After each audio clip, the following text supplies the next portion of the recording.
Ilan yung biyahin ganyan? Isa lang? Apat yan. Apat na, hindi nasa loob pa iba.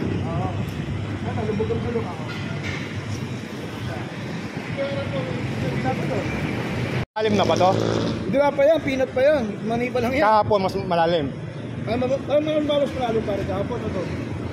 Parehas lang. Parehas lang. So yun, makikita ron sa bungad mga kauban, si kuya hanggang tuhod na po niya yung tubig. Dito po yan sa may Magdalena, San Juan. Ito merong tricycle na susuba sa may high tide mga kauban. Oh. Puno-puno mga estudyante to mga kauban. Susubukan natin sumakay rito sa mga tikling dito para makapag-video tayo dito sa loob ng kahabaan ng Magdalena Subdivision. Dito po yan sa may San Juan mga kauban. Ito po yung labas para po ng Wiltec. Yan. What's up vlog? Welcome to my guys. Gaya rin. Oo, mga biyaya. Okay, dyan lang ako sasakay para medyo bagal ang takbuhan. Suwenta rin dyan, suwenta. Kung saan na gagawin, nagkakalipampang lang daw. Ayaw malalaman. Sabi nila, huwag ka maniwala sa kanila. Magbablog lang ako hanggang dulo. Ha? Pwede ba ito hanggang dulo? Kaya lang, di ko makakita. Sarado daan pala. May takip. Ayan, gaganyan ko na lang. So yun, nakasakay po tayo rito ng tikling na pedicab, titulak. Ayan po si kuya.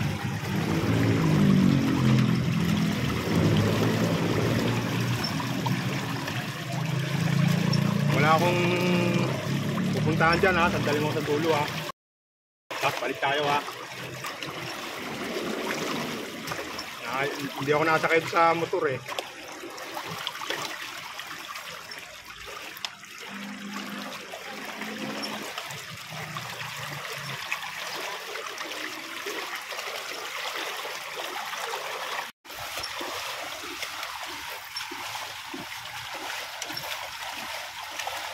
Ito, bahay ni Kapitan to eh, no?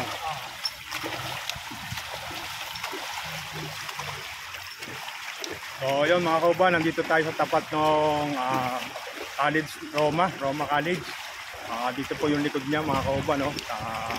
Hanggang tuhod na po yung tubig dito sa tubig kuya, yan mga kauban. Ang lalim po ng tubig dito.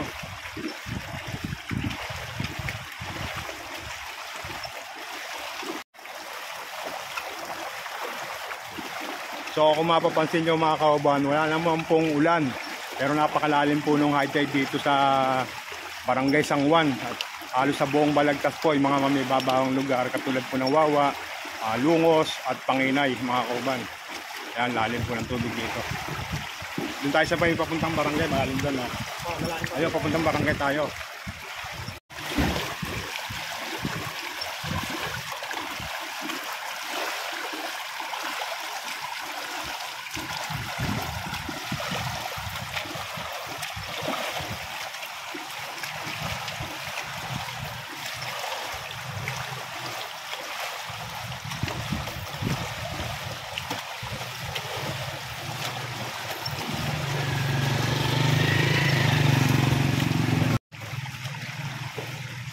So yun, dito sa may lugar na to mga kauban, medyo mababa pa, halos sa binti lang mga kauban.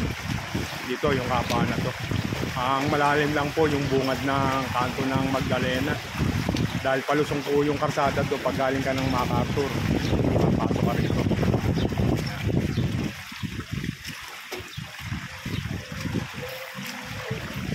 Dahil palusong po yung tubig. So yun mga kauban, kung mapapansin nyo, yung tinutumbok po natin yan, yan lahat po nakikita nyo, basta may katubigan. At diretsuhan po ng karsada yan ng main road ng Maria Magdalena Subdivision mga kauban.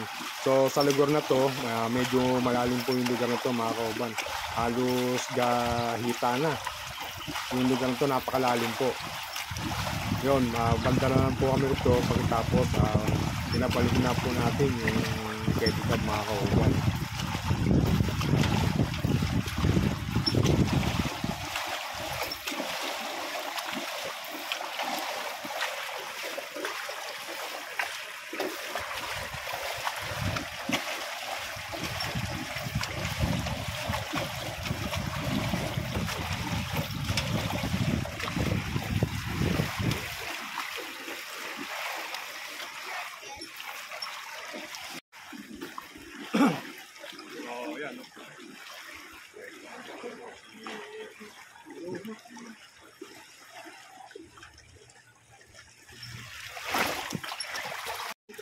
Ikot na tayo, sige.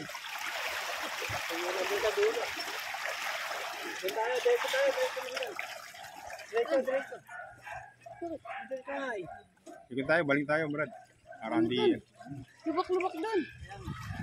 Diyan na yung baka. Tuyo na yung taguli. Dito tayo. Sige, dito, balik na lang, boy. Oo, yung makakita nyo rito.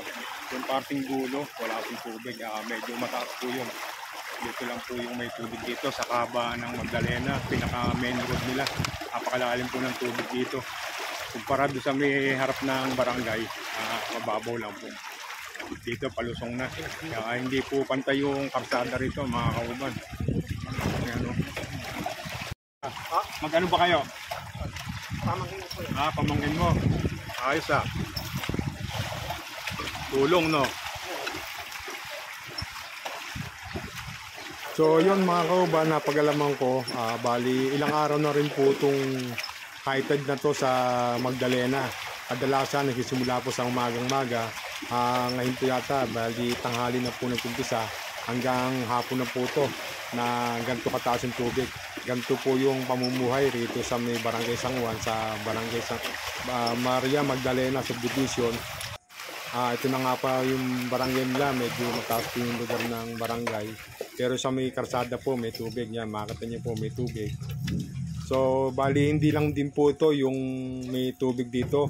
Yung isang sitio po nila o purok sa may pinakabigang matanda, malalim din po yung tubig doon mga kauban. Dahil mas malapit po sa ilog din po yun. Ano pangalan mo kuya? Nathan po. Nathan. Yun, shoutout kay Nathan. Dito, nagpepwede ka po rin sa Magdalena Subdivision. Tsaka kasama po niya yung chewy niya. Ayun po sa likod, nagtutulak po. Medyo hirap po magpedal, kaya may katulong po si Nathan. Shoutout, asipag na bata pa lang, gaanap buhay na. Ayan, sa phase 1, may tubig din po lalim.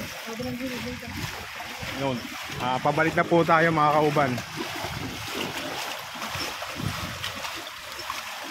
So kung mapapansin nyo mga kauban, ito po yung upgrade na tricycle kung tawagin nga po ito. Ayan po, medyo mataas po yung makina para yung mga pasero po niya halos hindi po mababasa. Yung mga pasero ayaw mabasa, lalo na po yung mga estudyante na galing sa eskwela, uuwi sa kanilang bahay, siyempre po magdamag na maghapon na nakasapatos po yan, kailangan hindi po mababasa. So nabalik na po natin yung ito, tapat po ng Colegio de Roma. So dito sa lugar na to, napakalalim pa po rito mga kauban, halos kita na po rito. Napag-alaman din po natin, halos ilang araw na rin po yung high tide dito. Ayan, minasalubong na naman po tayong tuklan po. Ilang araw na rin po yung high tide dito. So nagsisimula ito sa magang-maga. Ngayon pong araw nito, June 27, tanghali na po yata nandito sa yung high tide hanggang hapon. So mapapansin nyo po rito, parang halos dagat na rin po rito, parang hagunin na po itong Maria Magdalena. Sa halos pang araw-araw na hanap buhay o buhay nila dito, pag lumabas ng karsada, lumabas ng bahay, mababasa ka. Kung may wala kang sasakyan, sigurado mababasa ka sa maruming tubig dito sa high tide na mga kauban. Bali yung tagiliran po nito, bali ilog na rin po to, kaya malapit din po sa kailugan. Kaya mababang lugar po to, kaya po ganito po nag-high tide. So mga kauban, malapit na po tayo sa may kanto. Kung mapapansin nyo po yung karsada sa kanto, yung MacArthur Highway, mataas po yan. So ito nga po palusong, yan malalim po yung, kung mapapansin nyo yung gulong ng Pedigam Lutuya, halos kapraso na lang po yung natitira sa gulong. Malaki po yung gulong ng Pedigam na sinasakyan ko, halos wala na pong matira sa gulong. Sobrang lalim naman po. Ito mga kauban, nasa kanto na po tayo. Sa mga subscriber ko, sa mga hindi pa ako nakapag-subscribe, subscribe na kayo sa channel ko, Aral Kauban TV. Sa mga subscriber ko, maraming salamat. Yan po yung kanto ng Magdalena mga kauban. Kung galing ka pong Bukawi, ito po yung madaratnan nyo sa gawing kanan, Maria Magdalena Subdivision, Barangay San Juan, Balagtas, Bulacan. Yun, maraming salamat.